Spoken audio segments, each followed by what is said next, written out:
Hi മക്കളെ, GT അല്ല GAT ആണ്. അതെ, NTA നോട്ടിഫിക്കേഷൻ പ്രകാരം ജനറൽ ടെസ്റ്റ് അല്ല, ഇനി ജനറൽ ആപ്റ്റിറ്റ്യൂഡ് ടെസ്റ്റ് ആണ്. കഴിഞ്ഞ തവണ ജനറൽ ടെസ്റ്റ് എന്ന പേപ്പറിൽ 60 ക്വസ്റ്റ്യൻ വരുമായിരുന്നു. ഈ 60-ൽ 50 ചോദ്യങ്ങൾ നിങ്ങൾ ഒരു മണിക്കൂറിൽ അറ്റൻഡ് ചെയ്താൽ മതി. ഇത്തവണ അതുപോലെയല്ല.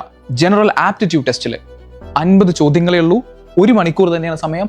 50 ചോദ്യങ്ങളും കൃത്യമായി എഴുതുക തന്നെ വേണം. 50 × 5 250 ആണ് ടോട്ടൽ മാർക്ക്. ഒരു ചോദ്യം തെറ്റിച്ചു കഴിഞ്ഞാൽ ഒരു മാർക്ക് മൈനസ് മാർക്കായിട്ട് വരികയും ചെയ്യും.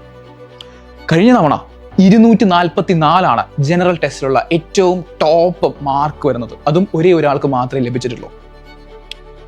എന്താണ് അതിന് കാരണം എന്നല്ലേ? ഒന്നാമത്തെ കാരണം, അതിന് കൃത്യമായ സിലബസ് ഇല്ല. ജനറൽ ആപ്റ്റിറ്റ്യൂഡ് ടെസ്റ്റിന് കൃത്യമായ സിലബസ്, മക്കളെ, കൃത്യമായ സിലബസ് NTA തന്നെ നോട്ടിഫൈ ചെയ്യുന്നില്ല. പക്ഷേ ജനറൽ ആപ്റ്റിറ്റ്യൂഡ് ടെസ്റ്റിനെ നമുക്ക് രണ്ടാക്കി ഭാഗിക്കാൻ പറ്റും.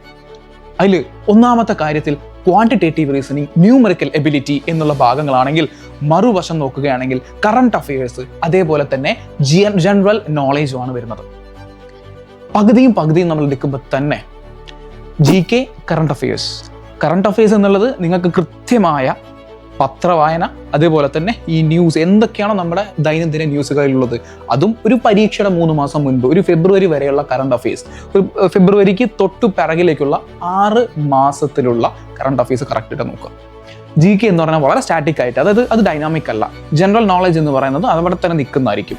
അതായത് കാര്യങ്ങൾ എന്തില്ല, മാറി വരുന്നതല്ല ജനറൽ നോളജ് എന്ന് പറയുന്നത്. പിന്നെ വരുന്നതാണ് ക്വാണ്ടിറ്റേറ്റീവ് ആൻഡ് ന്യൂമറിക്കൽ എബിലിറ്റി. നമുക്ക് ഏറ്റവും കൂടുതൽ പ്രയാസം അനുഭവപ്പെടുന്ന ഒരു പോർഷൻ ഇവിടെയാണ്. ഇവിടെ തന്നെ ഏറ്റവും വലിയ പ്രയാസം എന്ന് പറഞ്ഞാൽ, ഞാൻ നേരത്തെ പറഞ്ഞതുപോലെ അവിടെ സിലബസ് ഇല്ല എന്നതാണ്. പക്ഷെ മക്കളെ, നമ്മൾ കൃത്യമായി എന്തൊക്കെയാണോ ചോദിക്കാൻ സാധ്യതയുള്ളത്, നമുക്ക് NTA തന്നിരിക്കുന്ന ആ ഒരു സിലബസ് ഉണ്ടല്ലോ, അതിനെ കൃത്യമായി വിശകലനം ചെയ്തുകൊണ്ട് കൃത്യമായ ഒരു സ്റ്റഡി പ്ലാൻ ഉണ്ടാക്കിക്കൊണ്ടാണ് നമ്മൾ എഡ്യൂപോർട്ടിൽ CUET കുട്ടികൾക്ക് ജനറൽ ആപ്റ്റിറ്റ്യൂഡ് ടെസ്റ്റിനുള്ള നമ്മൾ ക്ലാസ്സുകൾ നൽകിക്കൊണ്ടിരിക്കുന്നത്.